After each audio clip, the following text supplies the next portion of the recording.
Hello, my name is Dr. Tim Coles and I'm CEO of rePLANET, which is a collaboration between two companies, rePLANET Blue, which funds the restoration of mangroves, and rePLANET Wildlife, which funds the protection of high-value nature sites and also biodiversity uplift projects such as rewilding, regenerative farming or new marine protected areas.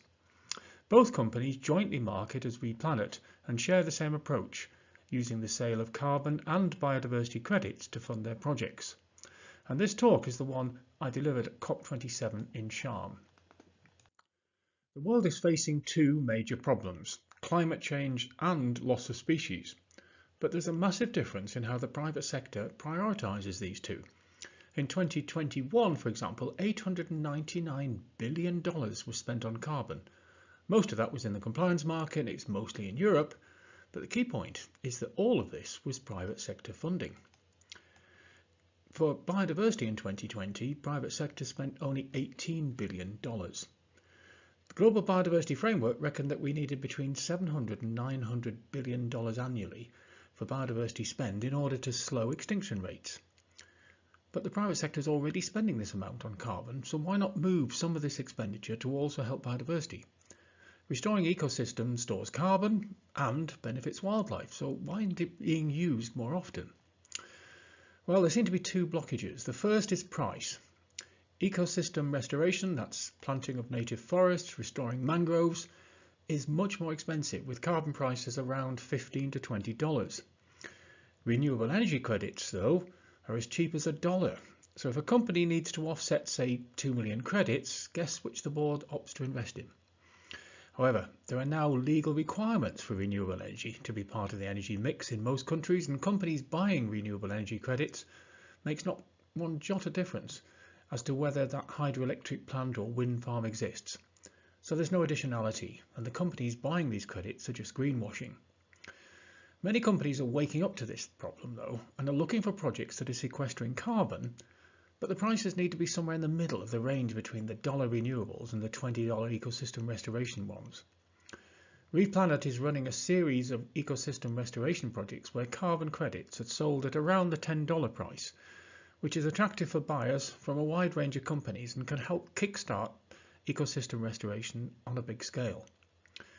The other issue, though, is that until recently there was no way of quantifying the biodiversity benefit that was being achieved for the spending committed.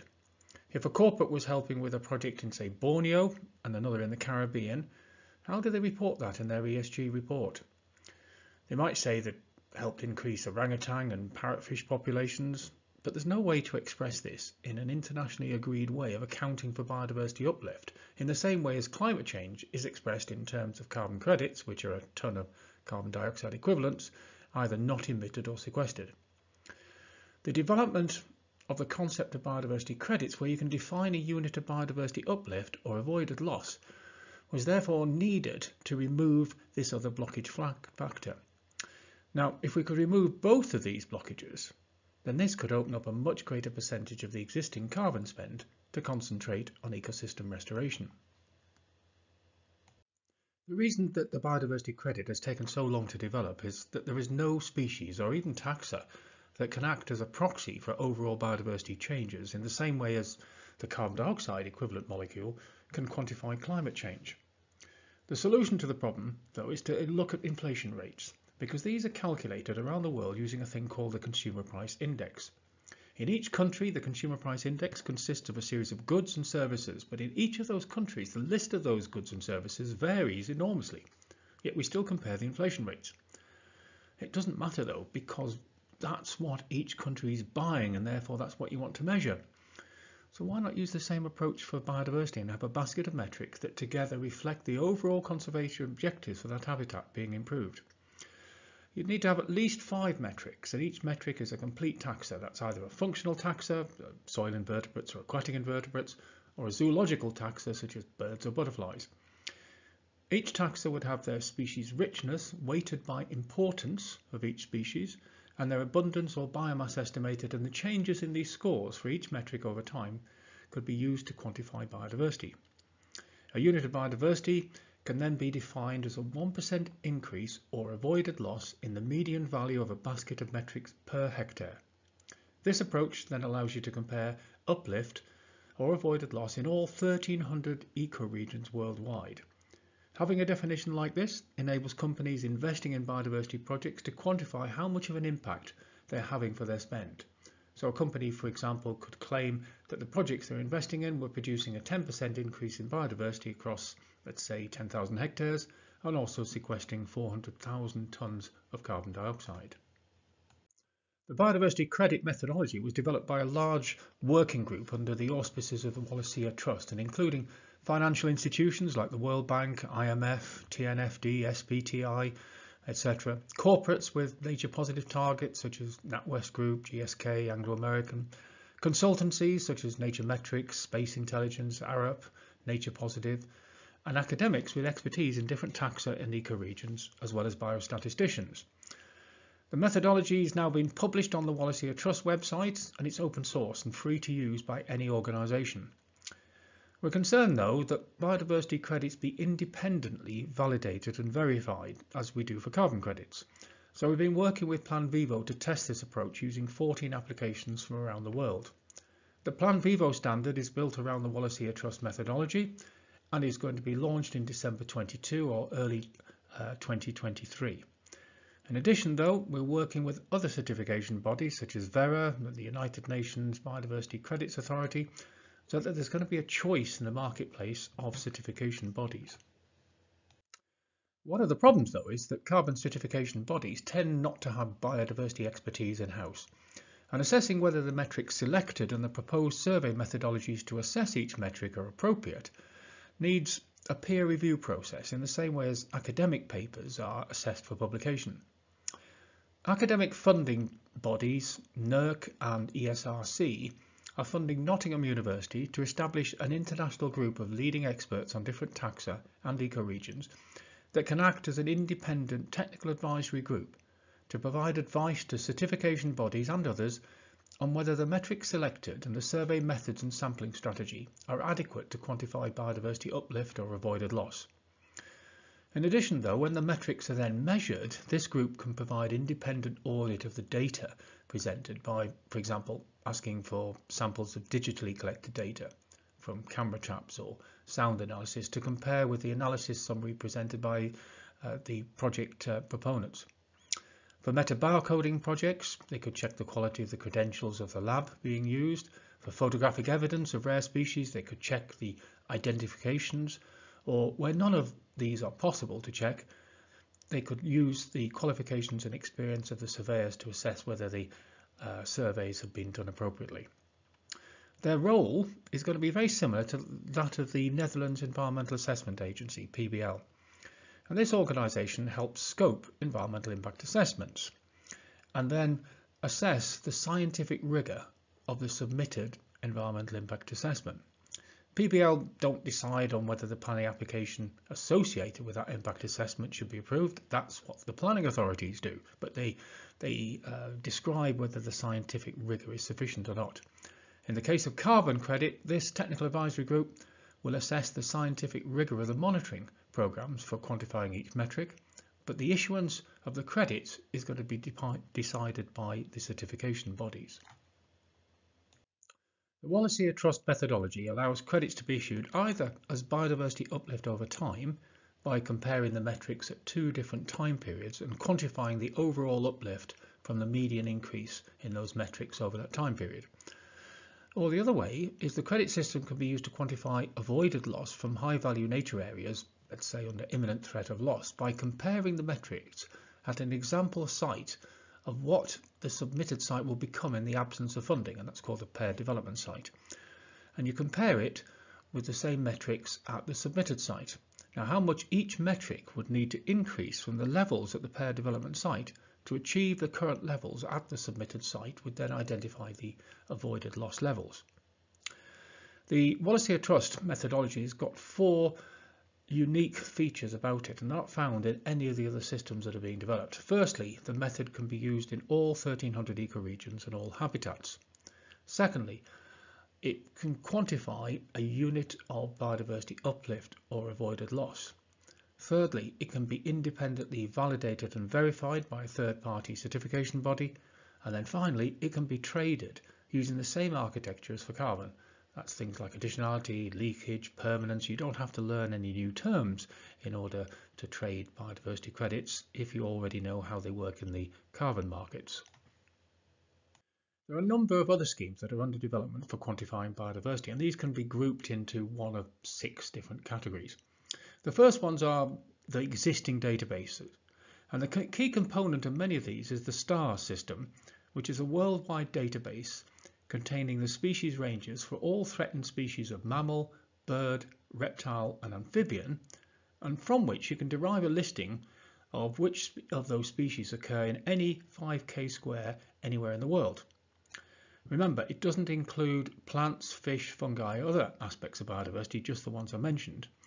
And note also that the list of threatened species for each 5 kilometre is basically theoretical.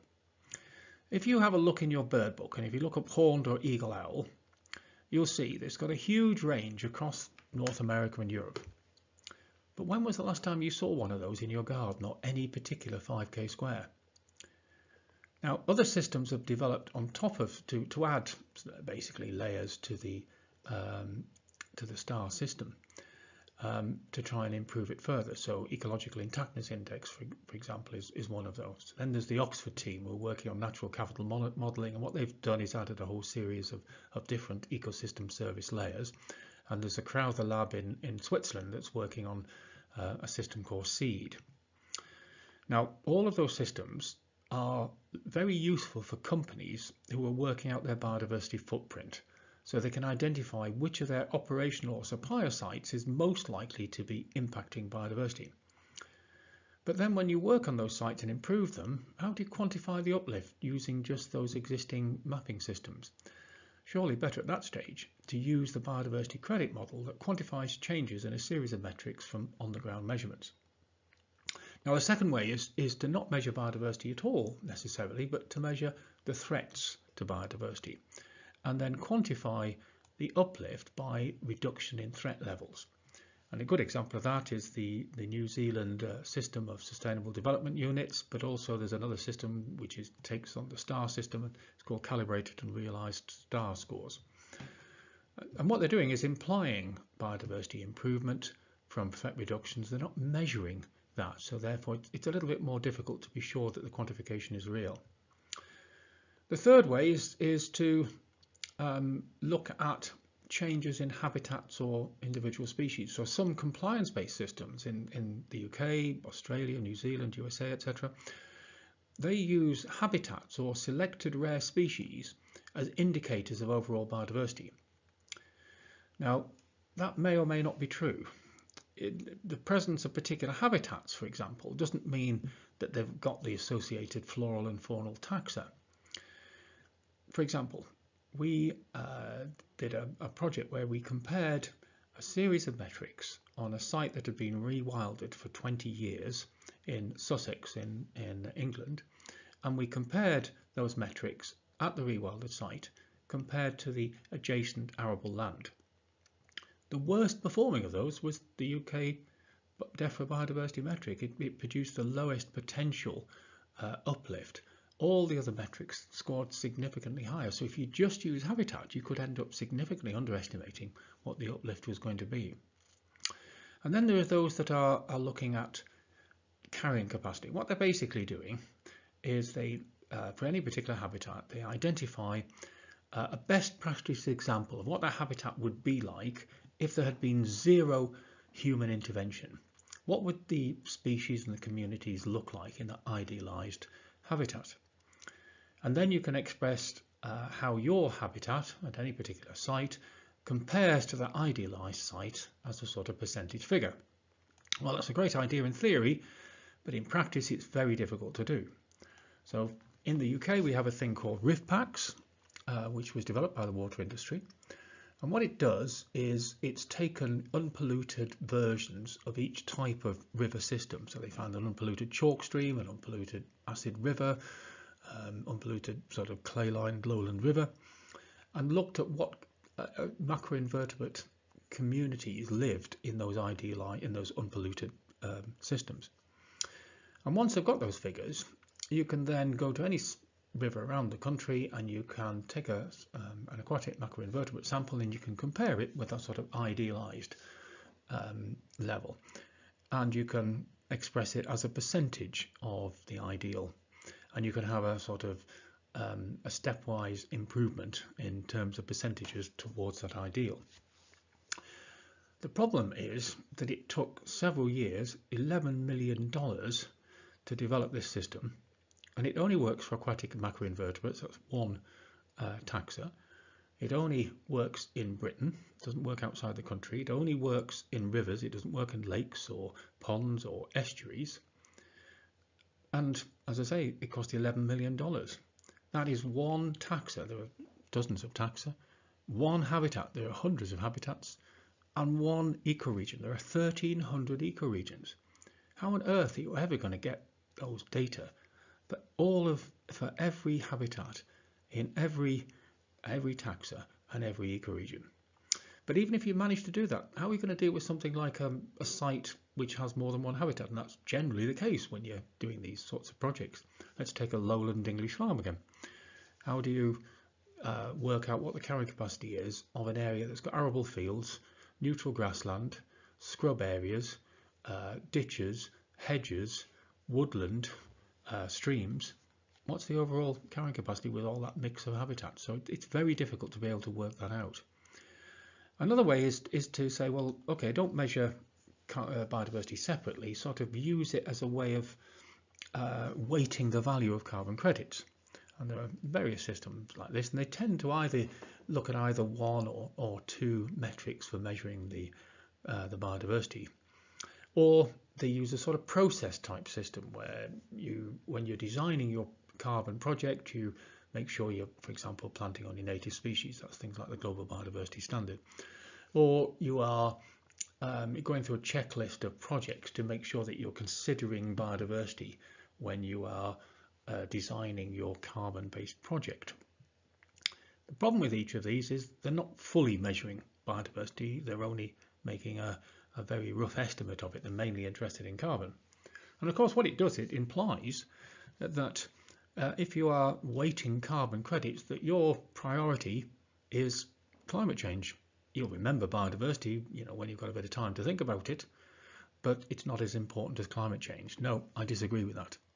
Climate change and species loss are both equally important. They both equally need monetizing and quantifying separately. And then finally, there's the sort of Web3 tokenization approaches, and these are where essentially you've got a site that isn't under immediate threat, is already quite good from a biodiversity viewpoint, but it's not going to increase significantly. So you can't really use a biodiversity credit for it. You can't use avoided loss or uplift. But certainly the site could do with some extra funding. And this is where tokenization comes in. So Terrasos, based in Colombia, they're using a system where they are quantifying the value of a site based on the IUCN threat categories for different habitat types within each country and weighting those differently. Nature Value are doing the same sort of thing, but by using sort of remote sensing over large scale areas. And Ecosulis in the UK is developing a sort of rewilding credit, much more complicated, that one. But essentially all of those data that they've used to identify those sites as important are included on the token, and that is then sold on a Web3, a sort of blockchain type system. So it's a useful type of approach for projects that can't be used for the biodiversity credit, because biodiversity credit only works if you're going to get significant biodiversity uplift or you're going to get avoided loss. Biodiversity change using the Wallacea Trust methodology. How do we select metrics and quantify them? Let's look at two completely contrasting sites. The first is a lowland farm in the UK, and this is going to be rewilded. It's arable farm at the moment.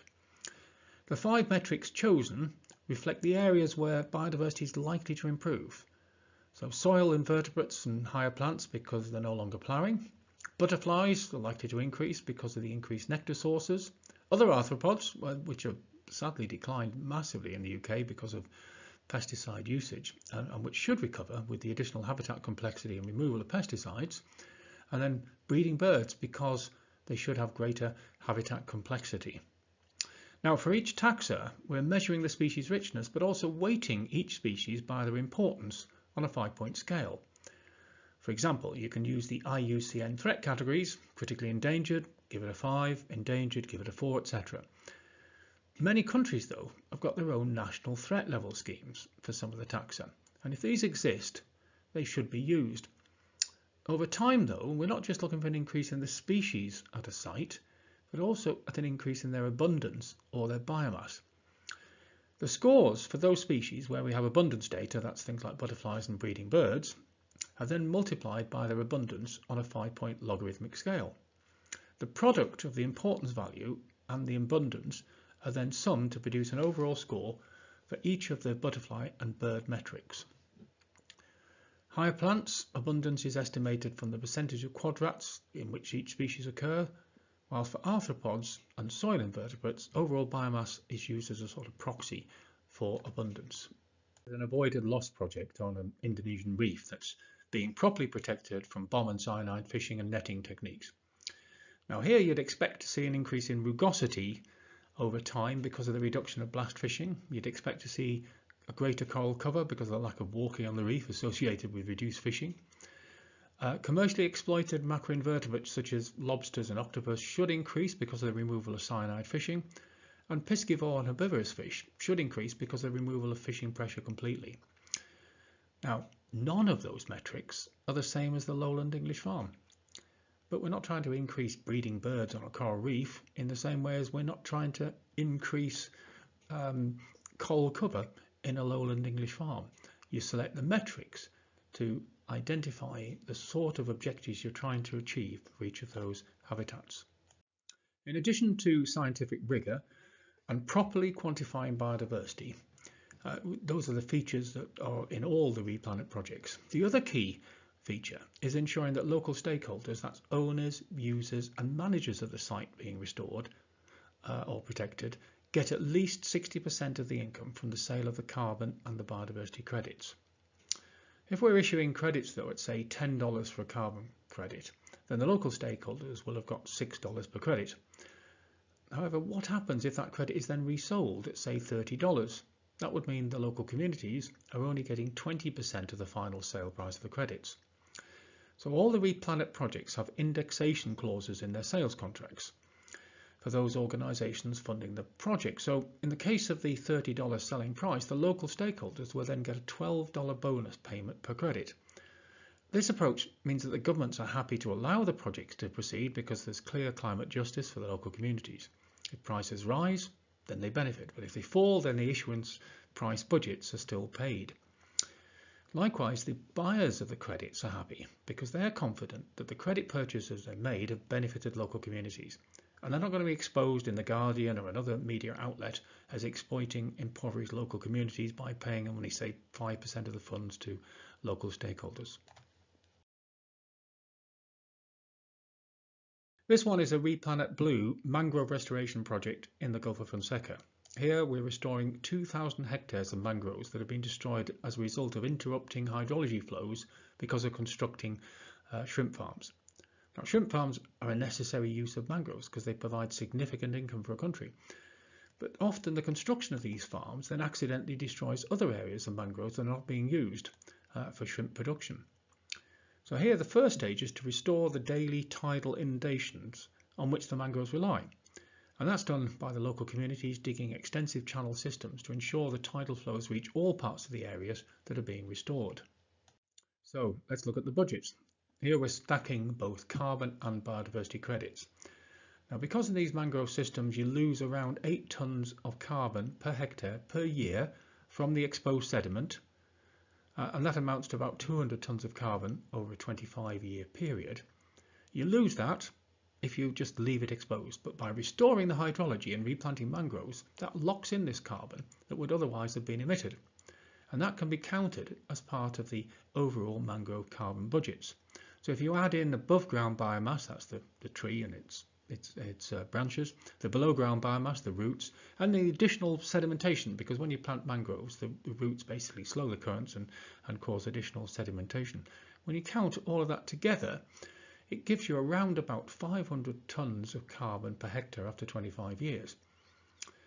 Now, the weight of carbon dioxide is 3.67 times the weight of carbon. So this gives you about 2.75 million tonnes of carbon dioxide that would be saved or removed from completing that 2,000 hectare restoration project. But you lose 20%, and those 20% are removed by the certification body and pasted into a buffer, a bank basically, a carbon credit bank, and every project loses 20% of these credits, and the idea is that they're an insurance policy. So if one project fails through natural causes, then the carbon credits in that bank can be used to plug the gap.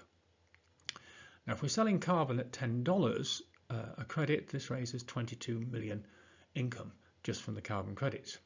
Now, for biodiversity, you're going to get an estimated 300% uplift, and that's estimated by comparing the metrics in an exposed area of sediment compared to restored mangrove. And it's the same 20% loss for the certification body, and that gives you about $360,000 for the biodiversity credits. So together, 360,000 biodiversity credits issued, and that gives you about $1.8 million. So you're getting about $23.8 million, of which 60% of that is going to local stakeholders. But that's just the beginning of it, because remember, we've got this indexation. Now, if you assume carbon prices are going to rise by 6% per annum, and that's pretty conservative, because McKinsey's, for example, looking at the sort of demands from the Fortune 500 companies and others, reckon that the demand is going to increase 15-fold by 2030, and by 2050, 100-fold. So 6% is a pretty low figure. I mean, probably 3%, 4% of that's going to be just natural inflation. So if you get that 6% inflation, that adds another $28 million on top of what the communities are already getting from the issuance price.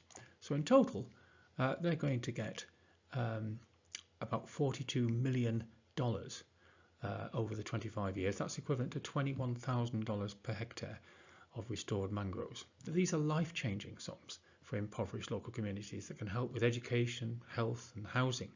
No government can ever afford to pay $21,000 per hectare in order to restore mangroves. And so this has the advantage that there is significant societal benefit on top of ecosystem restoration. The second example is a cloud forest in Honduras, and it's called the Cusuco Park. Now, the park was around 10,000 hectares in size when we first started going there, but due to illegal clearances to create cardamom fields or pasture, the area forest has shrunk to just 1,800 hectares. Now, there are 24 species, that's frogs, salamanders, even a new genus of true, that have only ever been found in the park, and at this rate of forest loss, all 24 species will be extirpated by 2030, which coincidentally is the year that the Global Biodiversity Framework has identified as the year by which species extinction rates should reduce to the sort of background levels. The loss of just this one park will cause 24 species to go extinct just on its own.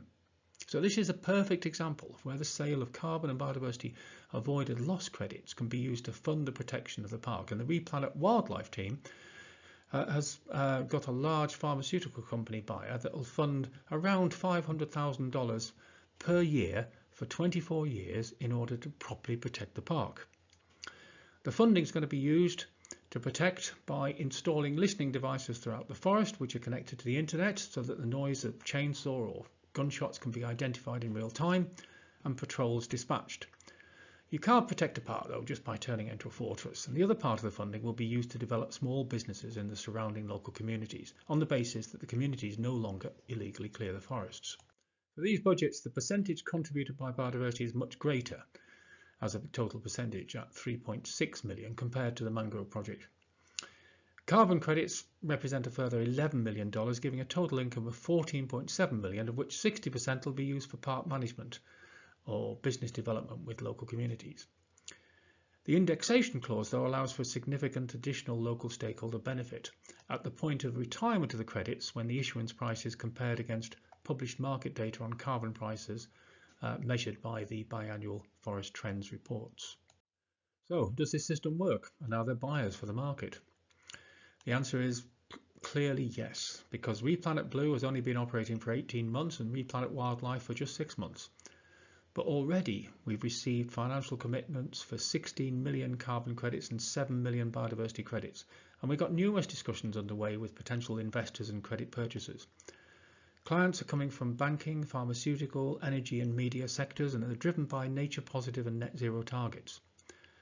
We have a pipeline of 20 more mangrove projects in 9 countries and 20 biodiversity sites, either protecting high value nature or improving marine biodiversity or regenerative or rewilding sites. To give an idea of how much this private sector approach can help with ecosystem restoration, at $10 a carbon credit, all of the mangroves destroyed since 1996 can be restored for only $5 billion. That's less than 1% of the funds that are currently being spent on carbon each year. So there are 3 major conclusions that we need to draw from this. Firstly, private sector funding with stacked carbon and biodiversity credits should and can be used to fund ecosystem restoration. But you've got to make sure that at least 60% of the carbon credit issuance price is paid to local stakeholders, plus 60% of any profits from resale as additional bonuses to local stakeholders. Now, if developing countries approve this approach, private sector investment can not only restore the ecosystems in those countries, but it can make a substantial financial benefit to some of the world's most impoverished communities. So that's the end of the presentation. I hope that countries and other organisations like rePLANET can develop these ideas and start driving private sector funding to restore some of the most damaged ecosystems around the world. Thank you for listening.